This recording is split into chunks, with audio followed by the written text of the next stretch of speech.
O texto que nós lemos, irmãos, nós podemos dar o tema de a falibilidade dos projetos humanos.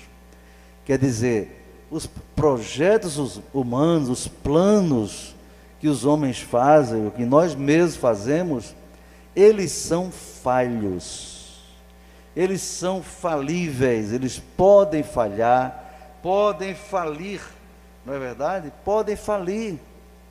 Muita gente não sabe disso, não medita nisso, não se conscientiza. Sabe por que os projetos humanos são falhos, né? O homem, o ser humano, com a sua natureza carnal, que lhe acometeu por causa do pecado, que Deus permitiu que o homem pecasse. Se Deus não permitisse, ninguém tinha pecado, não é? Adão estaria vivo até hoje com Eva, a gente conversando com eles, na verdade. Mas Deus permitiu. Eu creio que Deus permitiu o homem pecar, porque Ele quis, como Ele quis fazer um ser semelhante a Ele, Ele criou um ser humano, não é?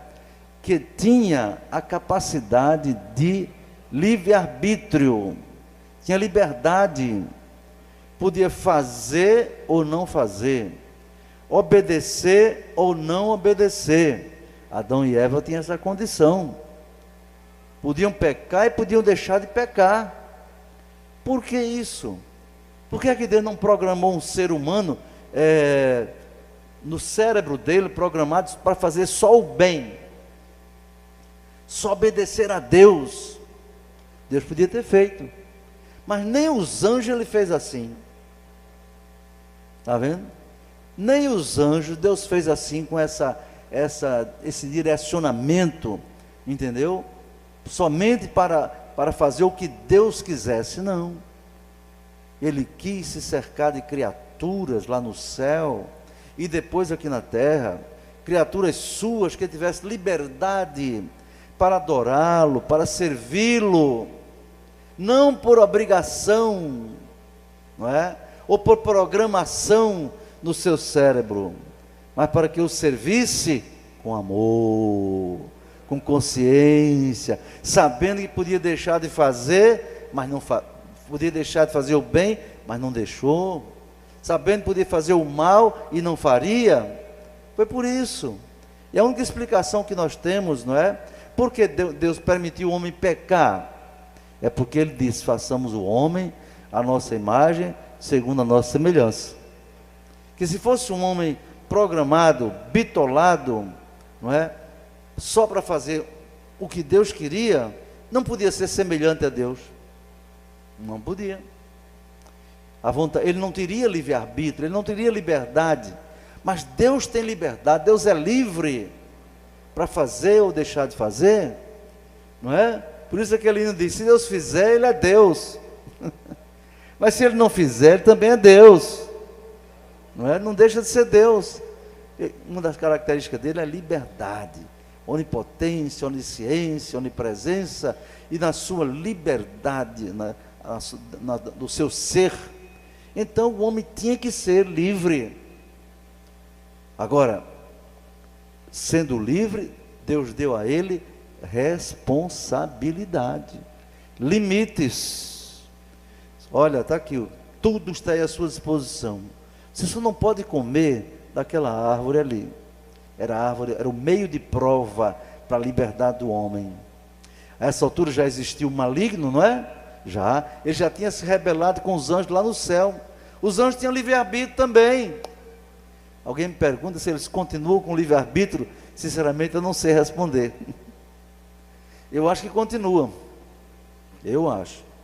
Mas não posso dizer assim pela Bíblia que eles continuam com a liberdade. Acredito que sim, porque se Deus deixou o homem com liberdade, creio que Ele deixou os anjos também com liberdade lá na esfera celestial.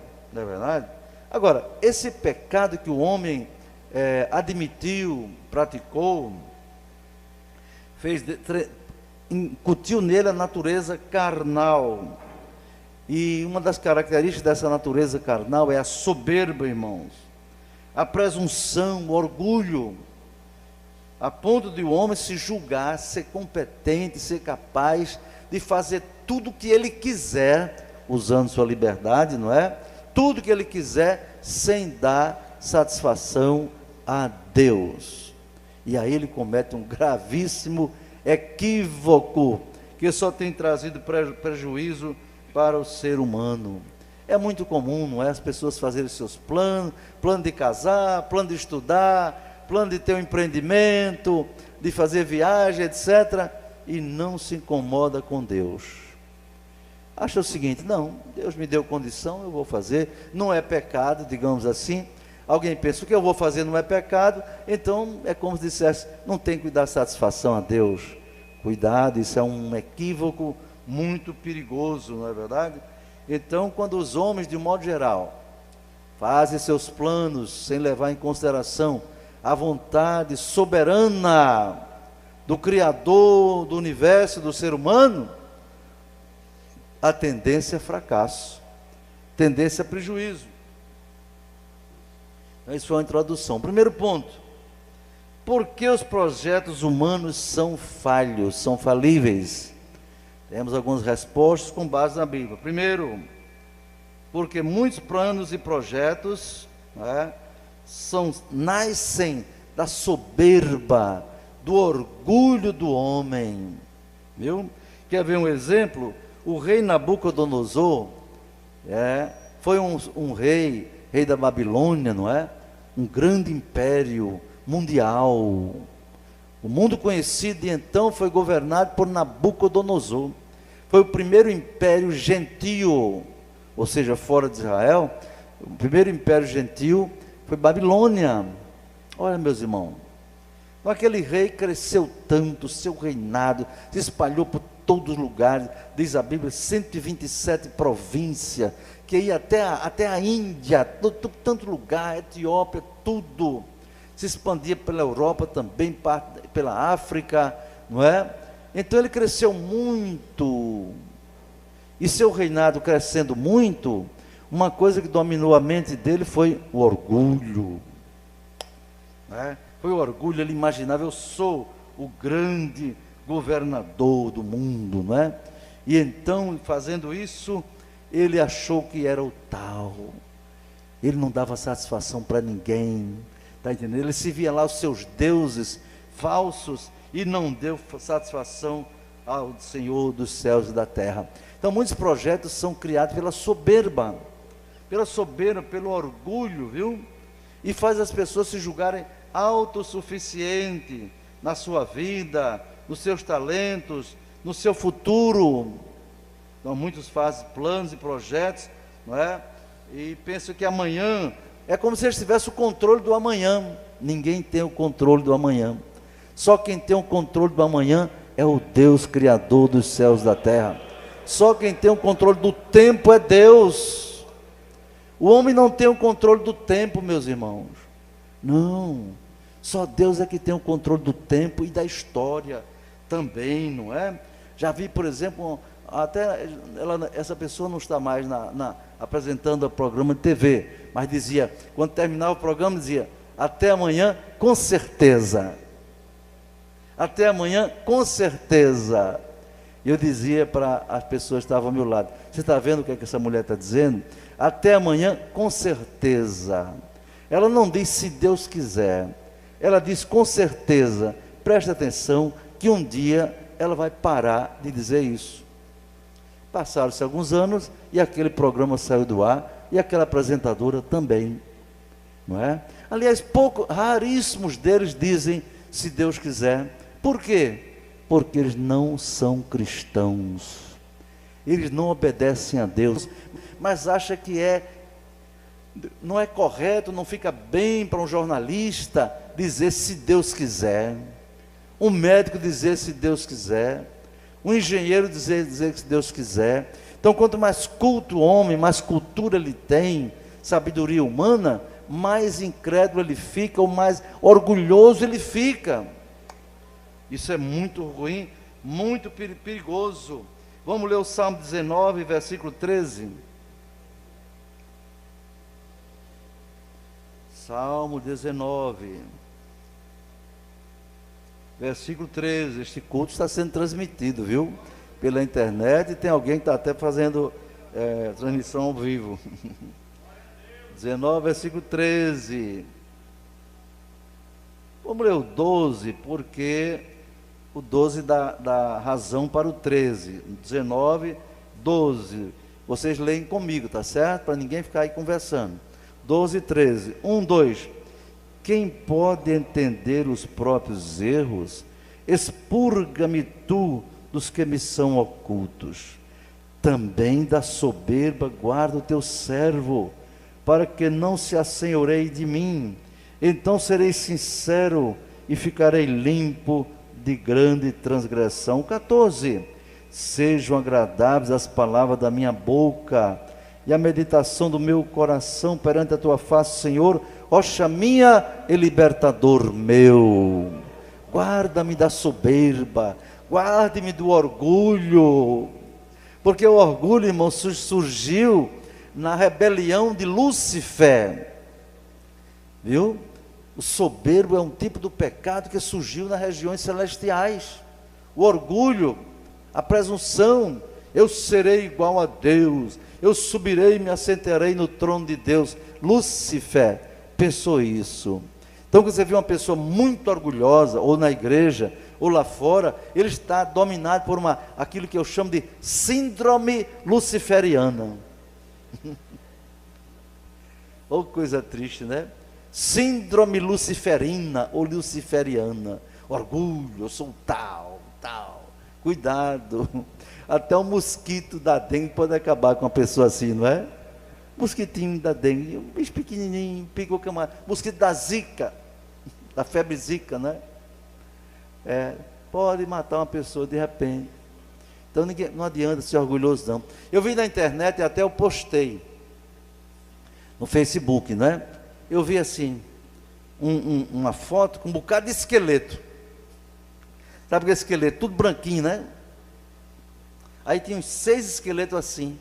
O título dizia, no final, todos terminam assim. E o camarada dizia ainda mais, para que ser orgulhoso? Se o teu fim vai ser esse. Não adianta não, meu irmão. Depois vai para debaixo do chão.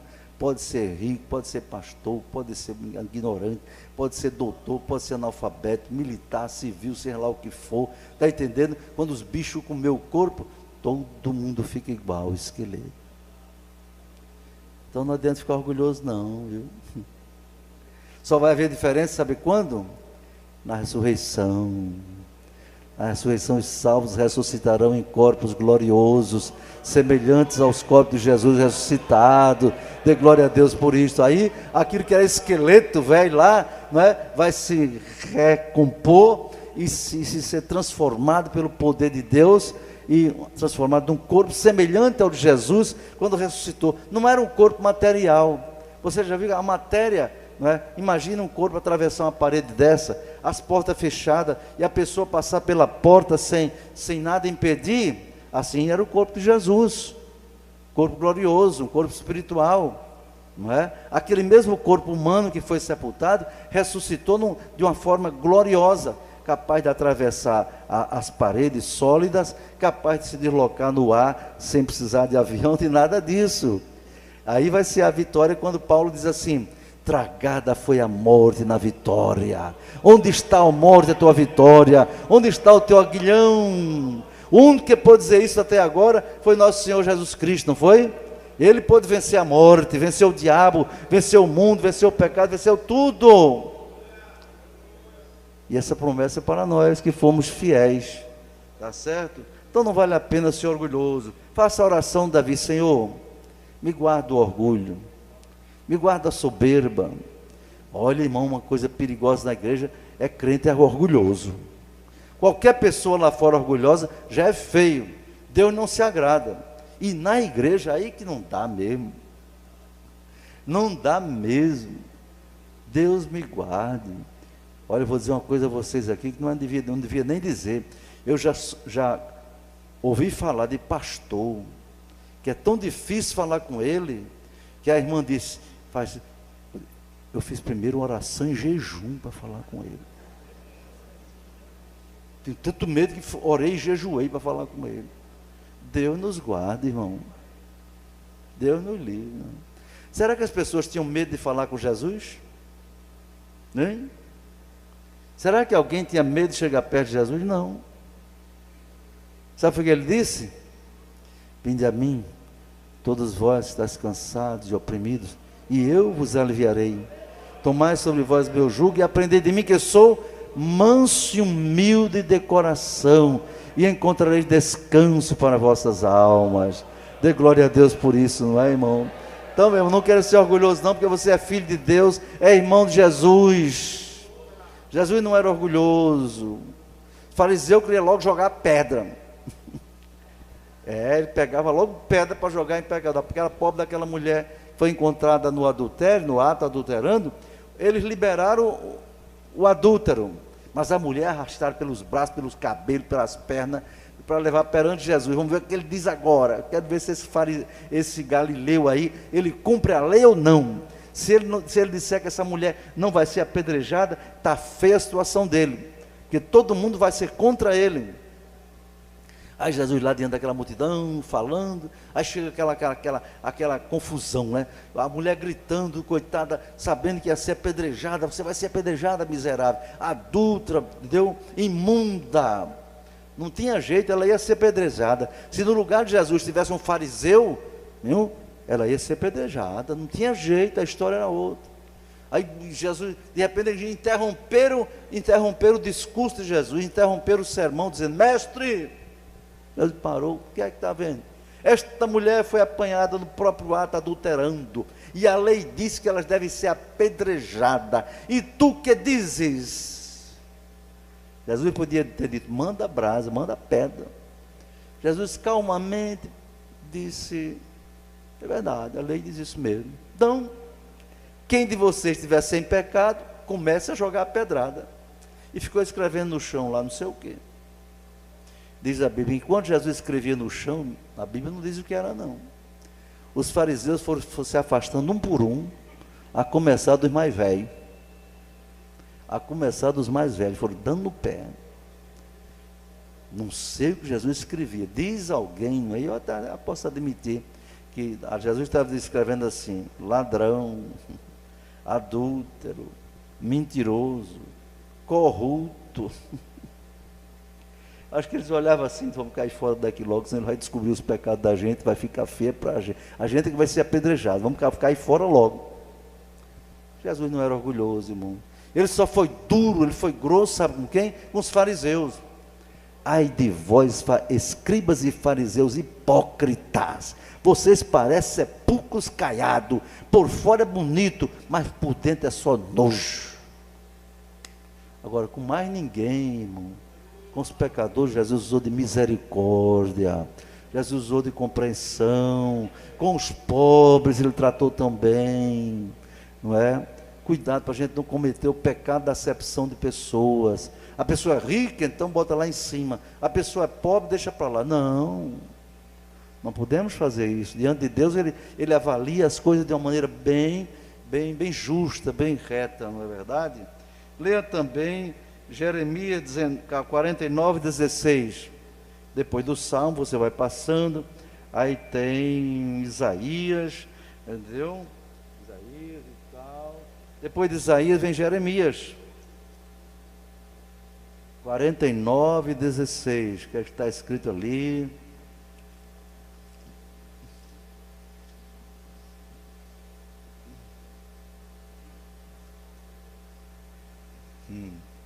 Está vendo? Está falando aqui do povo de Edom, que era um povo inimigo de Israel. Ele diz assim, ó: quanto à tua terribilidade e arrogância do teu coração te enganou. Tu que habita nas cavernas das rochas, que ocupas as alturas dos outeiros, ainda que eleves o teu ninho como uma águia, de lá te derribarei, diz o Senhor. A tua arrogância te enganou. O orgulho fez de Edom pensar que era mais do que Israel, mais do que todos os povos, e se julgava acima de todos. Aí Deus vai e diz: olha, a tua arrogância te enganou. Você pode fazer o seu ninho, a sua posição, lá onde as águias ficam, lá nos cumes das rochas. Mas de lá eu derribo você. Então cuidado, irmão, que Deus não gosta de gente orgulhosa. Provérbios 16, 18, esse versículo é muito significativo para todos nós. Provérbios 16, 18. Depois dos Salmos, você vai para Provérbios, não é? 16, 18. 16, 18. Vocês, e o 19 também, viu? 16, 18. Quem já achou, diga amém. Cadê, menina? Abre a Bíblia aí para você ler comigo. Provérbios 16, 18. 1, 2. A soberba precede a ruína, e a altivez do espírito precede a queda. Está vendo?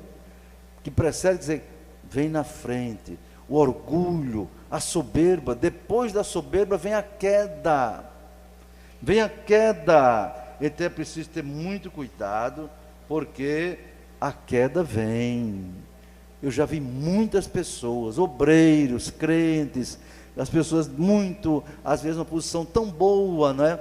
Eu conheci, por exemplo, homens de fama internacional, ministros, pregadores de fama internacional, mas que por causa do orgulho caíram. Aqui em Parnamirim passou um pregador que nós trouxemos há algum tempo atrás, reunimos mais de 10 mil pessoas ali no Parque Exposições para ouvir aquele pregador. E uma das características dele era falar contra a igreja, falar contra os pastores, falar contra os ministérios, entende, irmão? E alguém me sugeriu trazer aquele homem, e eu disse, gente, esse homem fala muito de pastor, fala de igreja, não é bom. Mas ele era usado por Deus na área de milagres, não é? E eu, vamos trazer esse homem. E um dia ele foi pregar numa igreja de Natal, e um irmão que conhecia ele, fez a ponte, né? Me intermediou para eu conversar com ele. Eu fui conversar com ele. Ô, meu irmão, vários irmãos têm assistido os seus trabalhos, suas cruzadas, e me pediram para eu trazer o senhor a pregar aqui em Parnamirim. Ah, pois não, e tal. Eu disse, bem, agora nós vamos ter que falar com o nosso pastor presidente, que era o pastor Raimundo Santana na época, não é? Quero apresentar ele o senhor e tal. Aí apresentamos o pastor Santana disse, pois não, tudo bem, não é? E eu disse a ele, meu irmão, só vou lhe pedir uma coisa, o senhor não fale nem contra pastor, nem contra a igreja. Sabe o que o senhor pode falar? Fala do cão. Meta o pau no Satanás quando o senhor estiver pregando, está entendendo? No pecado, mas em pastor, em igreja, não fale não. Não fale não, tá certo? O senhor aceita? Ele ficou meio assim, tudo bem, tudo bem, tudo bem. Meu irmão, quando o homem pregou lá, eu notei que a hora que ele se inquietou, e ainda deu uma indireta assim, mas ele até no público assim, eu estou com vontade de dizer um bocado de coisa aqui, mas não sei porque eu não digo. Eu digo, eu sei porque é, que você já está amarrado, sabe? Você não vai poder dizer, entendeu? E aí ele pregou, e umas pessoas foram curadas e tal, e coisa, houve alguns milagres mesmo que eu pude anotar. Outros foram milagres falsos, a pessoa deixou a muleta no outro dia, veio buscar, não adiantou nada, né? Mas tudo bem, mas não é isso que eu acho o significativo. Mas ele era muito arrogante, quando ele passou em Macaíba pregando uma vez, ainda veio criticar a gente. Depois que ele passou por aqui, recebeu uma oferta até boa, e depois foi criticar a gente. Eu disse, minha gente, esse homem é orgulhoso, esse homem é arrogante, e a Bíblia diz que depois da arrogância vem a queda, depois do orgulho vem a queda. Vou dizer agora o que aconteceu, não para que a gente se alegre, mas que ore por ele e tenha misericórdia. Ele continuou por aí para esse Brasil, metendo pau em pastor, igreja e todo mundo. Ele é que era o tal. Sabe onde ele está hoje? Preso, por trás da grade. Aqui um outro versículo leia aí, Provérbio 15, 33. Aí, passa uma página só. Provérbio 15, 33. 15, 33. 15, 33. É o capítulo anterior. Leia comigo o capítulo anterior. 15, 33. Quem já achou, diga amém. 1, 2. O temor do Senhor é a instrução da sabedoria, e diante da honra vai a humildade. Dê glória a Deus por isto. Diante da honra diante da honra vem a humildade. A humildade primeiro, depois da humildade vem a honra. Aí no capítulo seguinte, 16, 18, depois da soberba vem a queda. Então o que é que você escolhe, meu irmão? É melhor ser humilde, porque com humildade Deus te honra, Deus nos honra, e é bom ser honrado por Deus. Mas se for orgulhoso, meu irmão, vem a queda depois. Deus nos guarde, não é? Deus tenha misericórdia de nós. Tiago 4, 6. Tiago, o livro que a gente está comentando, Tiago, você vai voltar no mesmo capítulo 4, versículo 6. Tiago 4, 6. Vamos ler comigo também, para ver que não vale a pena o sujeito ser orgulhoso ou a mulher ser orgulhosa. 4, 6. Vamos lá? 1, 2. Antes da maior graça, portanto diz: Deus resiste aos soberbos, dá porém graça aos humildes. Deus resiste aos soberbos, quer dizer, quem é que vai vencer Deus? O sujeito é soberbo, aí Deus resiste. Deus não abençoa. Deus coloca obstáculo diante dele. Deus embaraça os seus passos. Deus resiste aos soberbos, mas dá graça aos humildes. Então, por que os projetos humanos falham? Quando eles são fruto da soberba do coração do homem. Uma segunda razão, ele não leva em consideração a vontade de Deus. Os planos que falham não levam em consideração a vontade de Deus. Ou seja, quando você fizer um plano, eu fui planejador, eu fui administrador de 10 órgãos públicos, não é? Mas sempre, como eu já disse a vocês, minha Bíblia estava em cima do meu birô. Aquela Bíblia ali falava mais do que eu. E quando as pessoas chegavam, às vezes até mal intencionadas, eu notava que elas olhavam para a Bíblia assim, sabe? Eu sou observador. E a visão do camarada, em vez de olhar para mim, olhava para a Bíblia. Ou então olhava para mim, olhava para a Bíblia. Olhava para a Bíblia, olhava para mim. Chegou um corrupto uma vez lá, querendo me oferecer uma propina. Esse negócio de propina e corrupção é desde o tempo de Adão, meu irmão. Mas no Brasil nunca houve tal igual. Aí, ele chegou para me oferecer uma propina de uma licitação que era de uns 5 milhões de reais. E eu era o gestor que ia fazer aquela compra pela prefeitura. Licitação feita e ficou marcado o dia da abertura dos envelopes para ver quem ganhou. O sujeito chegou, a secretária disse: professor, eu era conhecido como professor, professor, tem uma pessoa aí que quer falar com o senhor. Pois não, entre, pode sentar, mandei botar água, cafezinho, essa coisa toda, não é? Aí, pois não, o que é que deseja? Professor, vai ter essa grande licitação aí, diga, é verdade. E é o seguinte, eu sou representante da empresa tal, assim, e nós temos interesse em ganhar essa licitação. Ah, muito bem. E o que é que o senhor deseja? Não, eu queria saber do senhor, eu estou aqui bem autorizado pela minha diretoria, meu presidente da empresa, para ver o que é que a gente pode fazer para ganhar essa licitação. Ele já tinha entrado na concorrência, né? Eu disse: olha, o que você tem que fazer diga lá para o seu presidente que os envelopes, que a licitação, a abertura será dia tal. Vocês comparecem lá e vão ver se vocês ofereceram o melhor preço e com as melhores condições técnicas. É isso que tem que fazer. Mas ele continuou insistindo, porque o corrupto quer ver se ele pega, né? Me diga uma coisa, o senhor gosta de lagosta? Eu digo: não gosto muito não. Eu já comecei a perceber o negócio. O Espírito de Deus já me... O sinal amarelo começou a piscar. Aqui. Já sei o que esse cara quer. Eu não gosto muito não, mas olha, o senhor não quer dar um passeio assim no final de semana, com a sua família, em tal lugar e tal? Eu digo: não, senhor, muito obrigado, eu não tenho interesse não. Aí ele insistiu, eu digo: senhor, eu me levantei. Estava sentado, me levantei. no biru, ele ficou sentado. Eu estava sentado e ele sentado. Eu me levantei e disse: senhor,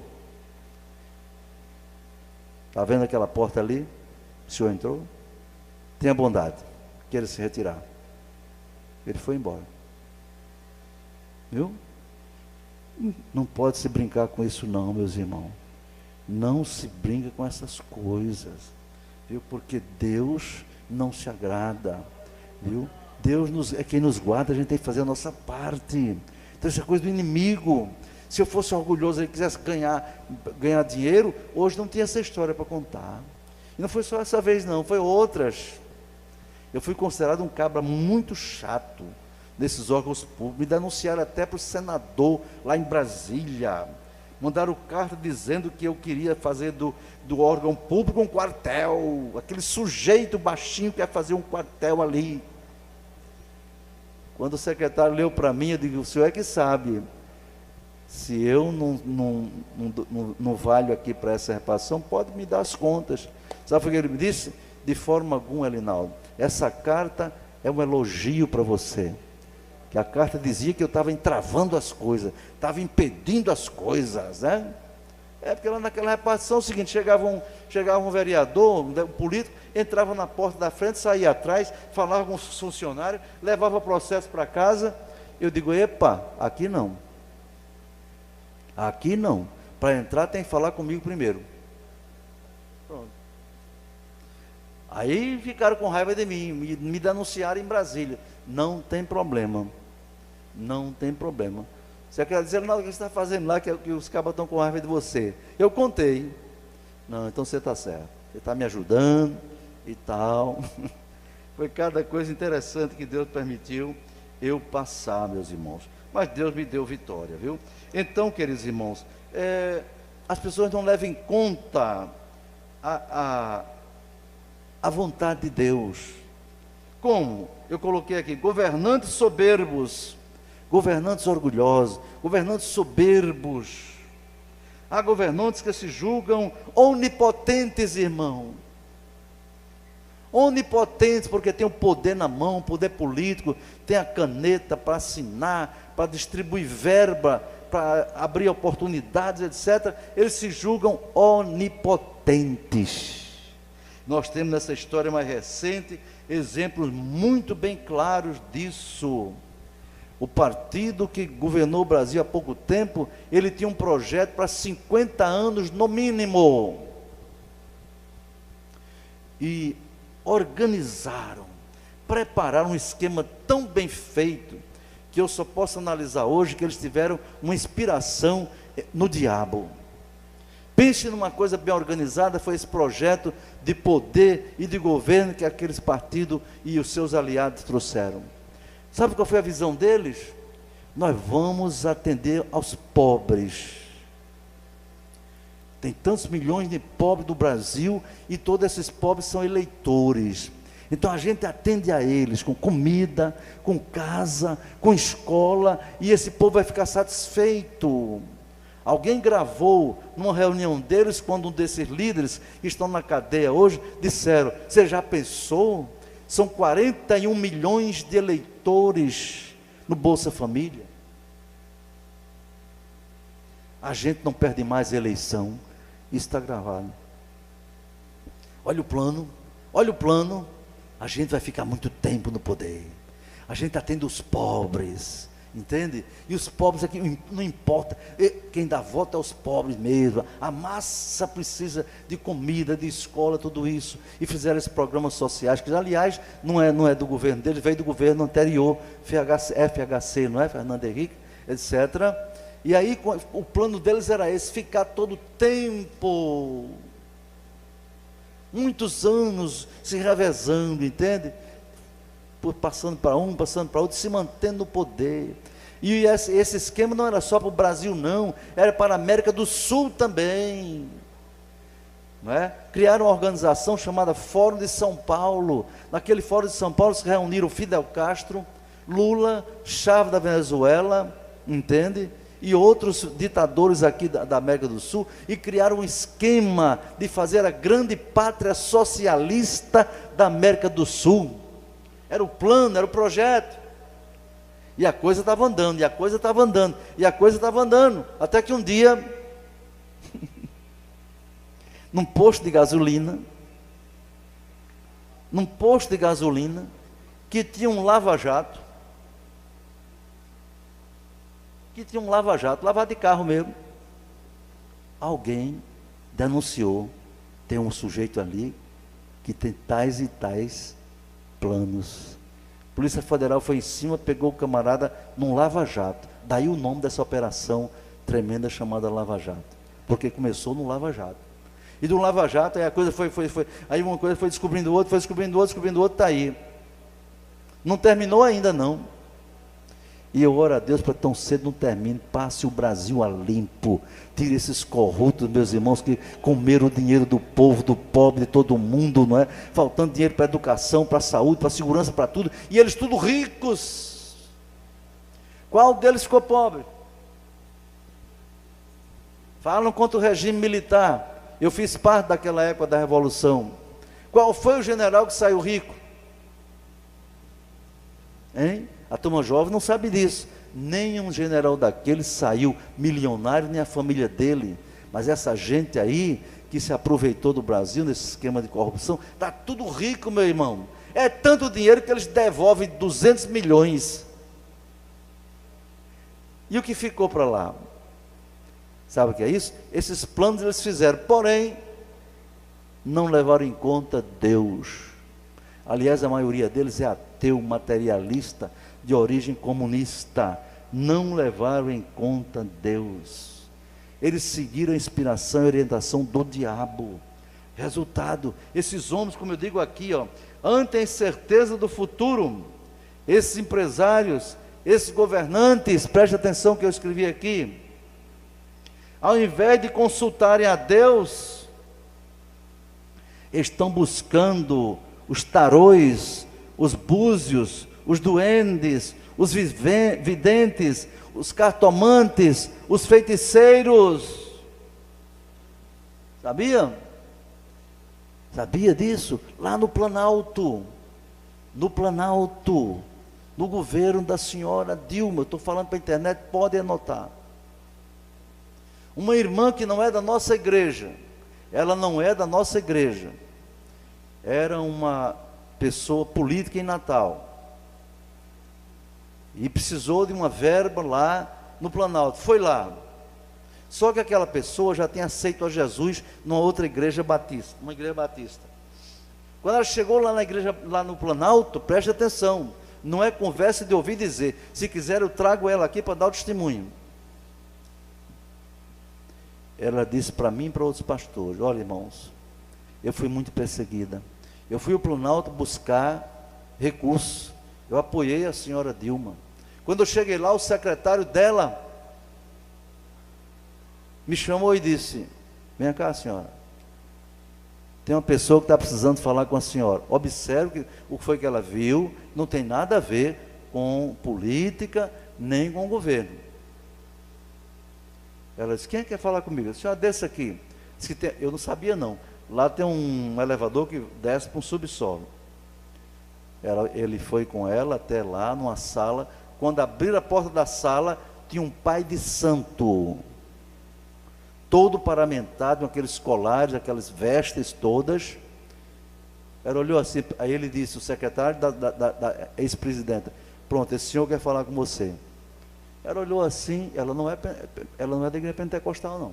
Ela disse: o que é que o senhor quer falar comigo? Tenho nada a falar com o senhor. E o pai de santo lá, o feiticeiro, o bruxo, disse: olha, a senhora passou para o outro lado, não foi? O lado dos evangélicos. A senhora passou para o outro lado, não foi? Pois fique sabendo que a senhora não vai prosperar em nada. O meu povo vai acabar com você. Só tem uma solução, é você voltar para o nosso lado. Porque ela era da área da macumbaria, do espiritismo, dessas coisas. Sabe o que ela fez? Mesmo nova convertida, ela disse: eu não tenho satisfação nenhuma a dar ao senhor. Deu as costas e saiu andando, e o bruxo atrás jogando maldição em cima dela. Ela contou isso para nós, meus irmãos. Está vendo? Por que um pai de santo lá no Planalto? Porque essa gente governa com materialismo e prefere aceitar, acreditar que o poder da feitiçaria promove eles. Entende? E promove mesmo. Satanás trabalha a promover. Aqui, pastor, o irmão Aldo, se lembra o pastor Aldo?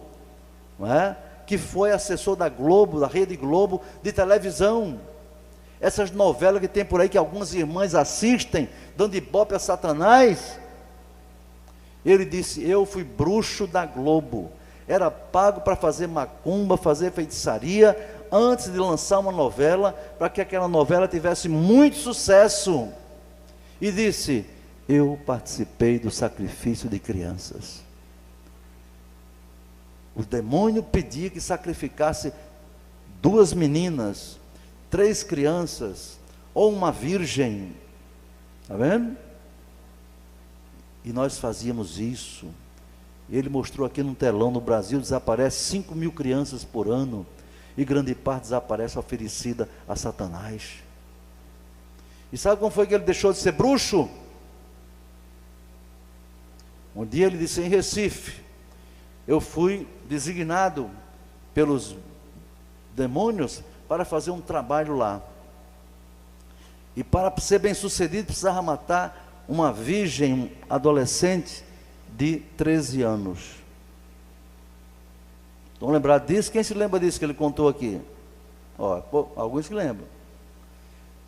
E ele ia no carro, quando viu uma menina que ia saindo da escola, o diabo disse: pega aquela. O carro parou, peguei ela pelo pescoço, arrastei para dentro do carro, porque eu ia matá-la para sacrificar ao demônio que me usava. Viu? Porém, quando aquela menina chegou naquele carro, começou a orar, começou a clamar a Deus, começou a falar línguas estranhas. Dá glória a Deus, irmão. Começou a falar línguas estranhas. Eu fiquei: que é isso? E de repente, eu vi na minha frente um gigante protegendo ela. Aí eu fiquei apavorado, disse ele. Telefonei para os meus chefes lá na Bahia, dizendo: o que é que eu faço? O nosso plano está com um problema aqui. Apareceu aqui um camarada gigante aqui na frente, não posso fazer nada.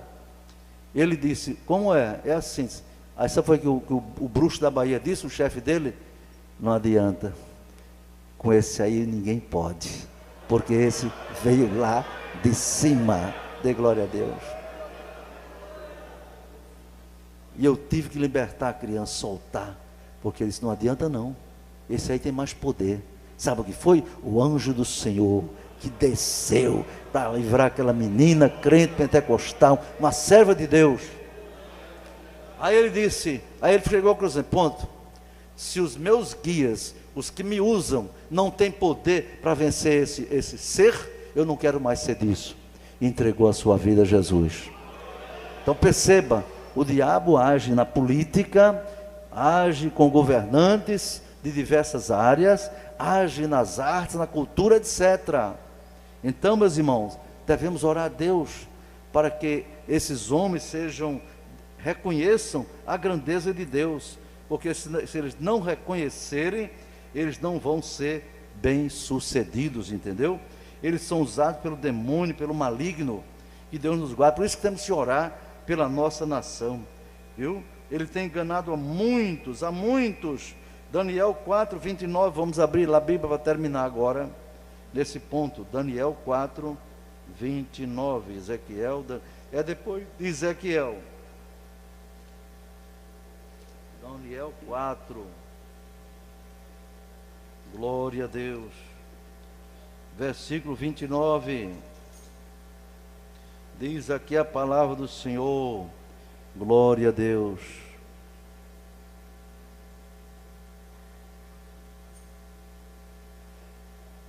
Vamos ler a partir do versículo 31. Aliás, do versículo 30, você vê o orgulho do rei da Babilônia, viu? Você vai ver agora o orgulho do rei da Babilônia. Eu leio um versículo, você lê o outro. O 30. Falou o rei e disse: não é esta grande Babilônia que eu edifiquei para a casa real, com a força do meu poder e para a glória da minha magnificência?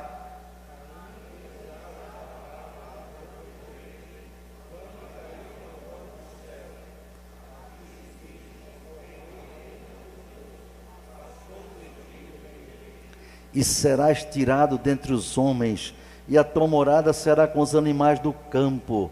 Far-te-ão comer erva como bois, e passar-se-ão 7 tempos sobre ti, até que conheças que o Altíssimo tem domínio sobre os reinos dos homens, e os dá a quem quer.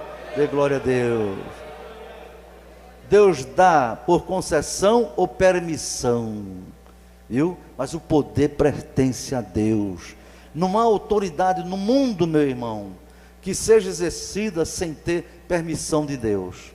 Até os fascínoras, não é? Os assassinos, terroristas, Deus permite, mas em tudo Ele tem o seu plano, não é? Então que Deus nos ajude, irmãos, possamos confiar em Deus e orar para que Deus abençoe a nossa nação.